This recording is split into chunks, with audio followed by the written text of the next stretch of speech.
আপনি যখন পুরুষ হিসাবে এই পৃথিবীতে আসলেন, তখন আপনাকে শিখানো হয়েছে, আপনার যত ব্যথাই লাগুক না কেন, আপনি কাঁদতে পারবেন না। যদি আপনি কাঁদেন, তাহলে এই সমাজের কাছে আপনি ছোট হয়ে যাচ্ছেন।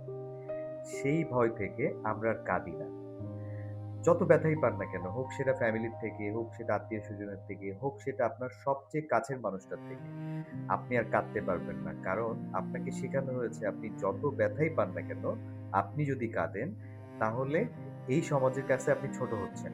ইন্টারেস্টিং পার্ট হচ্ছে এত কিছুর পরেও যদি দিন শেষে আপনাকে কেউ ফোন দিয়ে বলে যে, "তুমি কেমন আছো? আমি তোমার খবর নেয়ার জন্য তোমার কাছে ফোন করেছি।" তখন আবার কিন্তু সব কষ্টই দূর হয়ে যায়। আপনি যে কান্না করেন নাই, এটার জন্য যে আপনার একটা ফিলিংস, কেউ যদি আপনাকে জিজ্ঞেস করে যে, "তুমি কেমন আছো? তোমার শরীর কেমন আছে? তুমি কি ভালো আছো?" এই যে খবরটুকু যদি কেউ আপনাকে নেয়, আপনার জায়গায় আপনি পারফেক্ট। আপনার কোনো ব্যথাই তখন আর ব্যথা থাকবে না।